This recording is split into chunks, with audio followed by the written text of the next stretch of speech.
Allez, bonjour à toutes et à tous, très heureux de vous retrouver. Je vais refaire un petit point éducatif que je mettrai quand même sous le sein des vidéos techniques.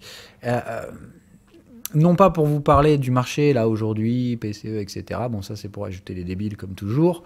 Mais juste vous alerter encore une fois sur la zone spéculative sur laquelle nous sommes par rapport aux différents trades qui peuvent être pris sur les zones à court terme, pour ceux qui ont des positions en investissement, nous faire comprendre l'aspect critique de la zone sur laquelle on est. Donc toujours dans le contexte ici moyen terme des gestions à faible risque, bon, on l'a dit, on le redira jamais assez, ici les moyennes sont ascendantes, même s'il y a beaucoup de gens qui crient au loup partout, il y a quand même plus de chances que ça monte que ça baisse, et on se calme, encore une fois, on se détend. Si je vous prends le S&P 500 dans un environnement stagflationniste, le dernier en date, c'est les années 70, voilà à peu près ce que ça donne, et vous voyez qu'il y a d'ailleurs une similarité assez effarante, avec donc une phase préliminaire, ici comme vous voyez, de structure ascendante assez forte, ça correspond bien à ce qu'on connaît depuis la chute de 2008, s'ensuit la phase un peu stagflationniste, d'accord, et ça en plus c'est pas encore, ça derrière c'est les années 70, c'est-à-dire c'est là la vraie phase de stagflation aiguë qui commence d'abord par une forme de stagflation relativement violente. Donc ici, il s'agit bien de comprendre que voilà, à l'époque, les marchés ne se sont pas effondrés, ils ont juste consolidé. Donc là encore, ceux qui vous parlent d'un S&P à 2000 points, bon courage. Bon, donc comme toujours, il y a du bon dans le vrai... la vérité se trouve souvent dans la zone de gris, c'est-à-dire ce ne sont pas les permaboules qui vous disent ah, the moon bro et les permabears, c'est probablement à mi-chemin entre les deux. Je voulais juste recaler les choses. Bon, ce qui est important quand même donc de comprendre aussi, c'est donc d'un point de vue un petit peu plus court-termiste, si on zoome sur des UT plus en lien avec les gestions, etc., c'est de comprendre où on est. D'accord ? Donc le S&P 500, dans le range dans lequel on est actuellement, il est complètement bloqué entre des zones spéculatives très facilement identifiables. Ici, c'est tout simplement 50% du rallye haussier. Donc, comme on l'a dit, tant que les moyennes sont ascendantes, il n'y a pratiquement aucune chance qu'on passe dessous. C'est là où clairement, si on devait aller passer et glisser sous ces zones, il y a vraiment un problème. C'est là où peut-être qu'on pourrait reparler d'un S&P à 2000, tout est toujours possible. Mais bon, il faut quand même, à bout d'un moment, se réveiller quant à la réalité technique des marchés. Bon, pour moi, ça semble complètement dans la stratosphère, mais restons ouverts à toutes les possibilités. Bon, par contre, ce qu'on avait vu ici, c'est là qu'on avait le Fibo 38, le vrai gros niveau technique qui avait été cassé, bon, pour ma part, pour des raisons un peu stupides, mais donc qui a été repris. Okay, et ici, c'est le Fibo 23 qui, comme on l'a vu, nous pose beaucoup de problèmes puisque c'est donc la résistance majeure pour l'instant, puisque dès qu'on arrivera à le passer, ce sera la fin du bear market. Donc il s'agit bien de comprendre que du coup, ici, on a la zone de risque. Si on devait reperdre les Fibo 38, tout le monde va se dire « Oh, il va vraiment falloir que 3005 rebondissent en double bottom, sinon c'est game over. » quoi. Et ici, c'est vraiment terminé, tous les bulls sont à la cave et on va chercher des scénarios vraiment très noirs. Bon, on va voir. Donc, du coup, ici, de comprendre, ici, c'est un vrai problème pour les bulls. C'est là que les stratégies bulls commencent à être vraiment questionnées. C'est là que les bears se font niquer. Donc, en l'occurrence, qu'est-ce qu'on fait en général quand je vous dis quand on ne sait pas? On vient se mettre au milieu. Donc, là où on est actuellement, c'est justement pile poil cette zone où les deux arguments vont se confronter dans une bataille très violente. Et c'est ce que vous voyez d'ailleurs à court terme. C'est plein de bruit spéculatif. Mais quand on va en sortir, clairement, il y en a un des deux qui se plante. D'accord ? Pour moi, il y a très peu de probabilité que cette incertitude dure sur les UT hebdomadaires. Bon, comme on l'a dit, le pire des cas pour moi, ce serait de venir là avant de continuer à remettre encore une fois, dans ce cas-là, de l'incertitude, et on aurait une décision plutôt dans ce cas-là sur la deuxième partie de l'année. On peut l'envisager, maintenant je doute clairement que le marché ait autant de patience, mais ça resterait le scénario pire. Donc dans ce cas-là, il y aurait non-décision, et on devrait repasser par les deux zones extrêmes avant de revenir au milieu et de redécider à un moment donné, comme ça, ok? Donc, de toute façon, la décision se met en place sur ces zones-là. Donc, le premier truc, c'est que c'est pas là qu'il faut prendre des paris à court terme, quand les enjeux, clairement, sont l'indécision du choix stratégique qui va être fait à moyen terme. Ça, c'est la première des choses. La deuxième des choses, ça va être de vous faire comprendre que cette zone-là, en plus d'être, donc, comme je vous dis, techniquement une zone d'indécision forte, elle est pour moi une zone où effectivement les deux narratifs ont raison. Je pense clairement que de toute façon, c'est plutôt les bulls qui vont gagner. La suggestion technique, comme je vous dis ici, elle n'est pas symétrique, elle est asymétrique. C'est clairement les bulls qui ont beaucoup plus de chances techniques d'avoir raison.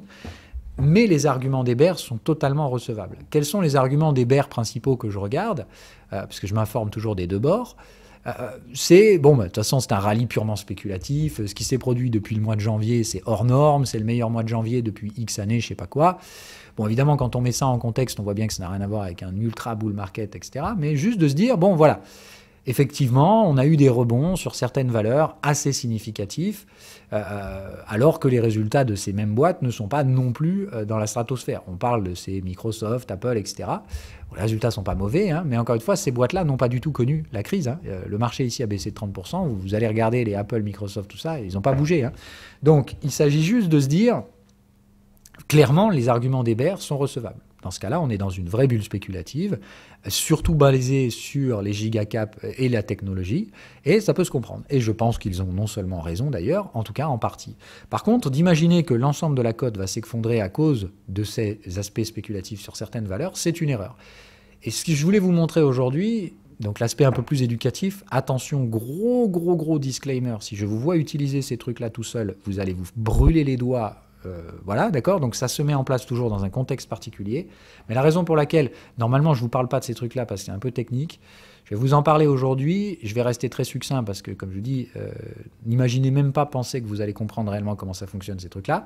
Mais je vais vous donner la surface pour surtout, en fait, pas juste vous balancer des trucs sans vous expliquer les arguments rationnels et techniques que j'utilise derrière. Donc, on va introduire des notions que vous connaissez peut-être un peu, mais je vous ai déjà parlé donc, de la bulle optionnelle dans laquelle on est depuis déjà des dizaines d'années et qui n'a fait que s'accentuer avec le Covid et l'arrivée, et c'est particulièrement chez les traders américains d'ailleurs, c'est beaucoup moins une manie française et européenne, et encore moins chinoise, de trader des options. C'est-à-dire le principal problème donc, de cette première bulle qu'on avait vue donc, dans les années 2012 jusqu'à 2018, la concentration dans les investissements passifs, et on avait fait des vidéos déjà à l'époque, le risque des ETF et le fameux risque que la pondération de ces ETF puisse accentuer des mouvements vendeurs dans le fait que des gens pourraient donc vendre l'ensemble et se retrouver du coup à vendre plein de boîtes qui ne le méritent pas forcément, juste parce que au final, elles sont incluses dans des ETF qui baissent à cause de quelques valeurs au sommet. Bon, on l'a vu, ce truc-là ne s'est pour l'instant pas produit, puisque ces fameuses grosses boîtes qui bourrent les ETF, etc., elles sont toujours très bien orientées, les fameuses Microsoft, Apple, etc. Ces boîtes-là, en fait, elles n'ont pas encore déclenché pour moi le seuil de panique qui pourrait forcer les gens à sortir des ETF. Bon, ça, c'est un premier débat. Pour l'instant, pas de déclenchement, mais c'est une idée à garder au fond de la tête. Le deuxième truc, effectivement, c'est tout ce qui s'est construit pour moi de 2018 jusqu'à 2022, et c'est toujours le cas aujourd'hui, c'est la bulle des produits dérivés, c'est-à-dire l'over-spéculation d'une sphère plutôt retail aux États-Unis. Les Robinhood, etc. en sont le drapeau, le porte-drapeau en tout cas.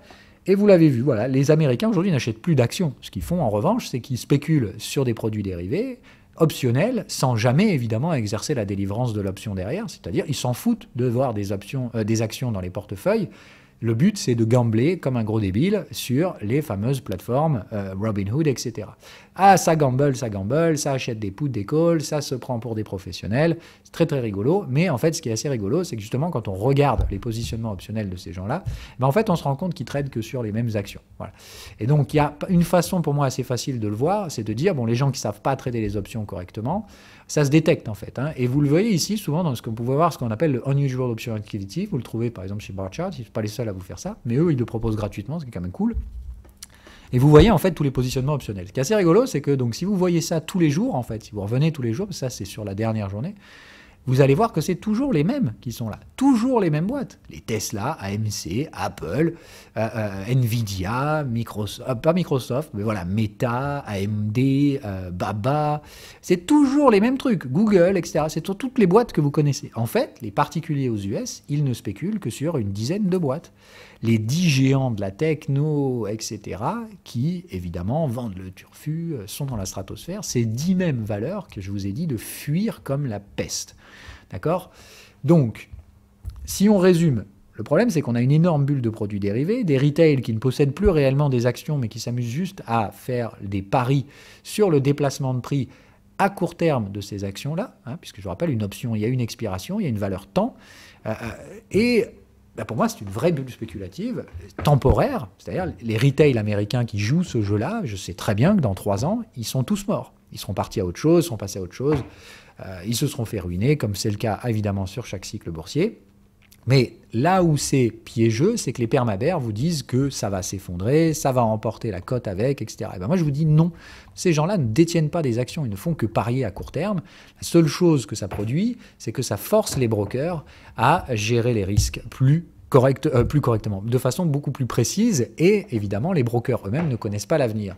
C'est là où, avec grosse pincette, je vous montre un outil, mais ne vous dites pas du coup « Ah, mais c'était ça l'élément qu'il me manquait, c'était ça l'indicateur magique. » Ok ? Non, non et non. Okay, mais juste, je trouve que ça illustre très bien des notions infiniment plus complexes que j'ai clairement pas le temps de vous expliquer ici. Donc, on continue dans le narratif. J'explique le truc. Donc, le problème, c'est que l'over-spéculation des particuliers, qui se déplace donc de la détention d'une action à « je m'en bats les couilles, tout ce qui m'intéresse, c'est de parier sur son déplacement de prix », et en plus de ça, avec une notion temporelle, ça force un peu les brokers à se hedger. C'est-à-dire, concrètement, ce que vous avez, c'est ça. C'est-à-dire, pour moi, le meilleur truc que je peux vous montrer, pour vous montrer le comportement des brokers, d'accord ? C'est-à-dire l'intermédiaire entre, d'un côté, cette sphère de pari, c'est du pari, c'est du pur pari, et de l'autre côté, le sous-jacent réel, c'est-à-dire les actions. Le broker, qui est donc un intermédiaire financier, il doit se couvrir, et la meilleure façon de vous l'exprimer, c'est de vous montrer ça. C'est-à-dire ce qu'on appelle le gamma exposure. C'est-à-dire, ce que vous voyez ici, c'est l'exposition gamma, qui est la couverture principale. Donc, j'ai dit, il y a plusieurs types de couverture pour un broker. Bêta, delta, alpha, gamma. Mais effectivement, plus la structure optionnelle se complexifie, plus le broker doit aller loin dans la structure de couverture, le gamma exposure étant une des plus élevées, qui est donc en fait le recours ultime du broker quand la structure optionnelle est très instable. Bon, pour vous la faire simple, du coup, vous verrez des gamma exposure du broker souvent proches des sommets de marché. D'accord ? C'est-à-dire qu'effectivement, c'est le moment où le broker a mis en place toutes les couvertures optionnelles possibles et imaginables, et vous voyez que justement, à chaque fois, les tops locaux se trouvent après des expositions gamma fortes des brokers. C'est-à-dire le broker, il a tout fait pour se couvrir sur bêta, delta, gamma, c'est le dernier truc qui lui reste à la fin. Quand il arrive au fin fond de la gestion optionnelle, ce qui lui reste derrière, c'est plus qu'une seule option, c'est ce que vous avez déjà entendu par exemple, ce qu'on appelle les fameux gamma squeeze. C'est-à-dire qu'en fait, au bout d'un moment, le broker, il n'a plus la capacité de se couvrir avec des mêmes stratégies optionnelles, il est obligé d'aller carrément sur le marché primaire, acheter des actions, enfin sur le marché secondaire, acheter des actions. Là, en fait, il se retrouve forcé d'acheter des actions. Il a plus d'autres options. Donc, il s'agit juste de comprendre que ici, ce que vous voyez, c'est donc la tension que vous avez sur les brokers. Ce que je trouve assez rigolo, c'est que donc je vois des gens me dire « Ah non, le marché va se cracher à cause de la spéculation des particuliers ». Regardez où est la gamma exposure aujourd'hui. Avec un argument, je démonte absolument tout ce narratif fallacieux. Est-ce qu'on est à l'aube d'un éclatement de machin, le marché va s'écrouler parce que les particuliers spéculent comme des maboules? Eh ben non. Voilà. Moi, la seule chose que je vois ici, c'est plutôt l'inverse. C'est de dire, nope, moi j'ai plutôt l'impression que justement, le broker, il est correctement hedgé. En tout cas, pour l'instant, il ne s'alerte pas. Ça risque de venir. Attention.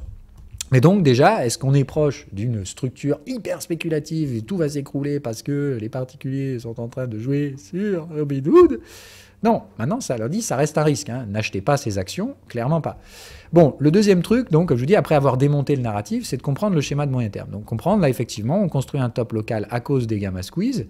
Les premiers gamma squeeze, c'est-à-dire, ça force le broker derrière à acheter les actions. On voit cette forme un peu parabolique, et puis, évidemment, derrière, le marché corrige. Même chose ici, ce sont toutes les zones hein, où moi, personnellement, si vous vous rappelez, si vous regardez l'historique, hein, j'ai quand même des années de trading maintenant, et je les ai toujours publiées sur des réseaux. Donc, vous avez des traces de moi, pratiquement, depuis 2013 sur les réseaux. Et encore une fois, j'ai commencé avant, hein, mais avant, je fermais ma gueule.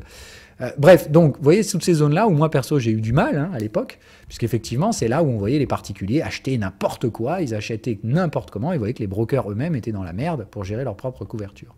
Évidemment, même chose en 2021, les particuliers Stampede nous faisaient absolument n'importe quoi, etc. Donc vous voyez, le vrai top de marché, et là encore, on est allé chercher des structures de gamma squeeze hors sol.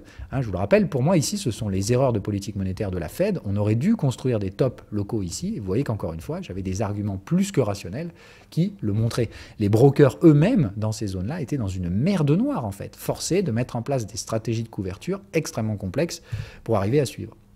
Bon, évidemment, ça a été décalé de quelques mois, mais comme je vous l'avais bien dit déjà à l'époque, n'achetez pas ce marché-là débile, il va forcément construire un top. Bon, ça construit un top, on consolide, etc. Et voilà où on est aujourd'hui. Donc, on est revenu sous une forme d'exposition gamma un petit peu plus normale. sur la S&P 500. D'accord? C'est-à-dire, là, ce que vous avez ici, c'est la couverture GABA sur les 500 boîtes du S&P 500 faites par les brokers. C'est surtout la couverture qui est faite sur l'indice. Donc, ce que vous avez ici, c'est de comprendre, pour moi, aujourd'hui, l'indice S&P 500, il est dans un état normal, voire même, il est plutôt dans la zone inverse, c'est-à-dire qu'il est dans les zones basses. Vous voyez? Il est dans les écarts types baissiers de la couverture gamma historique des brokers. Et on voit cette phase de compression assez forte et furieuse pour ma part. C'est vraiment de dire, après justement ces grosses claques que se sont pris les brokers avec l'over-spéculation des mêmes titres, là, les fameux AMC, etc., dont vous entendiez parler, les brokers se faisaient gamma squeezer, enfin, bref, des trucs de fou. Et depuis, ça y est, ça revient. Donc la stabilité financière est bien meilleure, en tout cas sur la gestion optionnelle, c'est ce qu'on regarde ici. Mais, comme je vous ferai remarquer, on est dans le bas de ce triangle. Donc, pour ma part, ici, on est plutôt dans une zone où, à mon avis, le broker, il n'est pas vraiment en tension de court terme sur le S&P 500, plutôt l'inverse. Donc, déjà d'une, si on devait construire un top majeur, etc., avant un écroulement, ça me paraît quand même un petit peu fou furieux de l'imaginer.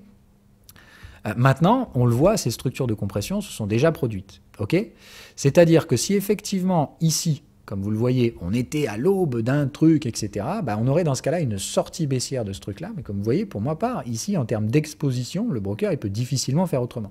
Ça veut dire que ce qui se produirait ici, c'est que s'il y a une baisse de marché, le broker n'utilisera probablement pas de structure optionnelle pour se couvrir. Il va juste vendre son stock, c'est-à-dire il va vendre ses actions.